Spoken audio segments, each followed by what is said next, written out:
I'm going to tell you how all of this ties together, and we're talking about how the story of Jesus is the story of the sun, is the story of your Kundalini awakening, is the number 9, is the story of Santa Claus.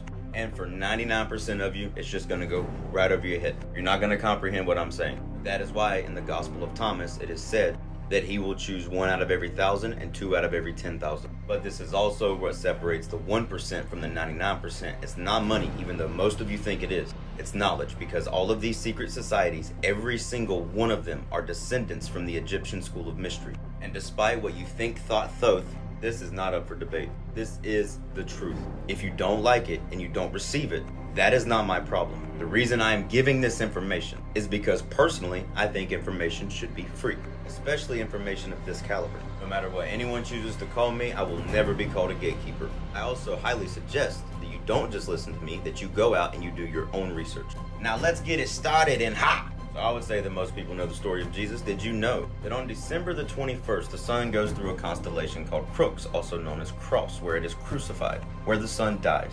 Now, December 21st is the shortest and the darkest day of the year. The sun has died. Now, for the next 3 days, the 22nd, 23rd, and 24th, this is what's known as the winter solstice. And the sun is dead and in the tomb until December 25th. Christmas, where the sun begins its upward trajectory. Now this does have a double meaning because it represents the Jesus coming out of the tomb, but it also represents Jesus being born, because these things are never just one thing, they're always multi-layered. So 30 days after December 25th, the sun is in Aquarius. 30 years after Jesus is born, he enters into the river and gets baptized by John the Baptist. John the Baptist is the man of the water. Aquarius is the water bearer. After Jesus/the sun gets baptized, it moves on through Pisces, doing all of the spiritual work, and then it gets to Aries, where it becomes the offering to God, the sacrifice. The ancients called it the Ram of God, come to take away the cold of the winter. Christians later changed that to the Lamb of God, come to take away the sins of the world.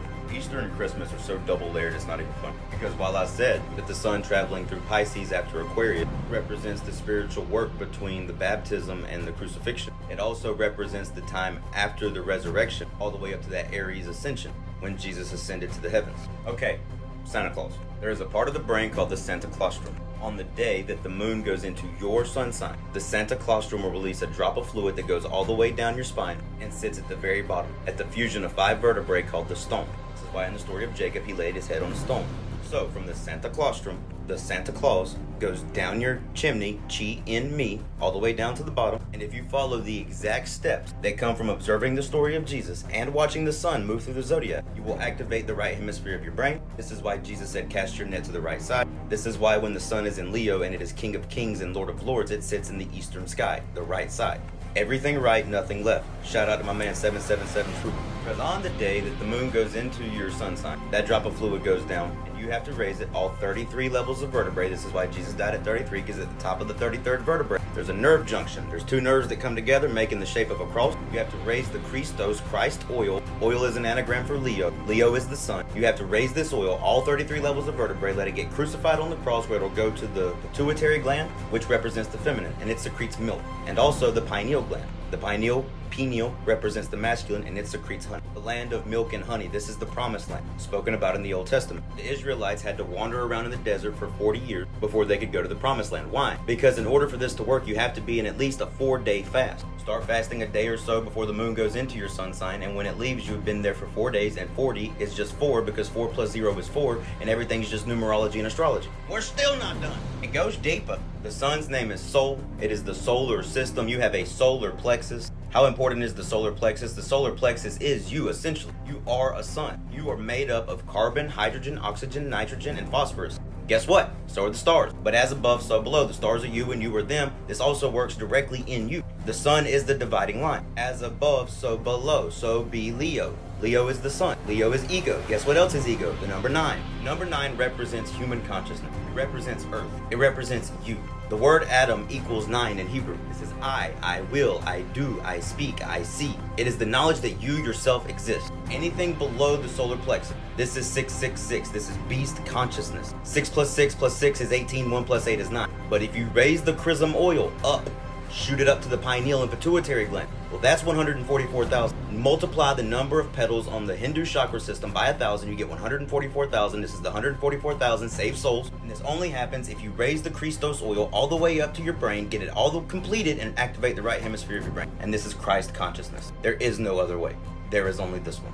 If you give in to lust, if you give in to the food need, consume processed sugar, speak ill of your brother, the Santa Claustrum, the Santa Claus is not going to give you gifts, he's going to give you cold. Because the Santa Claustrum will secrete this stuff called neuromelanin. It's like little black particles that go into your bloodstream, causing you to age, causing you to have chronic illness. If you've been naughty, you get cold. But if you're good and you do all of this stuff and you follow all of the steps, then your spinal fluid gets regenerated. You basically get all new spinal fluid. Your blood cells get regenerated. You get all new blood. Dead and dormant brain cells become reactivated. The right hemisphere of your brain becomes activated for the first time in your life. You grew up thinking that you were either right-brained or left-brained. No, everyone was left-brained. You have to activate the right hemisphere. You're not born with that. And this is why by raising the oil, achieving your Christ consciousness, following all the steps, Jesus will sit at the right hand of the Father. The Son will sit in the eastern sky. You'll be at a frequency of 144,000. You will have enlightenment. No, you're not gonna levitate off the ground. That's not what any of this means. But if you do it, you'll know. So give it a shot. Here's the steps. 1. Know what your sun sign is. Most people do. If you call yourself a Cancer, then you're a sun sign Cancer. That's basically people born between June 20th and fucking July 20th. Most people know their sign. So whatever you consider your sign, that's your sun sign. Know where the moon is, know where it's going. Between full moons, the moon will travel through all zodiacs, all 12.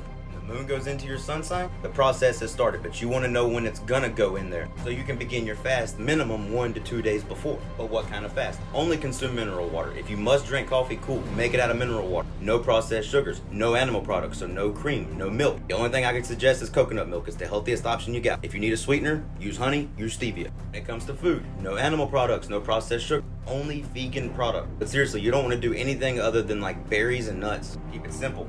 No leafy greens and no animal products. No cigarettes or anything like that. No alcohol. No nutting. You cannot expel any type of sexual energy, men and women both. You have to give up the things of the flesh, the thing that the carnal mind wants, that 666, that beast consciousness. You have to give all of that up. Everyone has to carry their cross. Stay in a positive, meditative mindset. Meditate heavy. Is it easy? No. But nothing worth having ever is.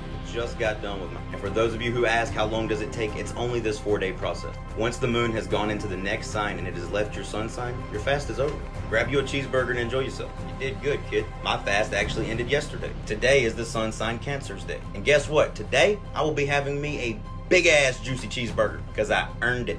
Stuck around this long, look, if you want a no nonsense down to earth reading and you want to know what your sun sign is, your moon sign is, if you want to know what your Mercury, Venus, and Mars and all your planetaries are, click the link in my bio. Either choose the Gospel of You reading or the Bible of You reading. We're giving the divinity back to you. Both of those contain astrology. The Gospel is more for beginners, the Bible is more for the advanced.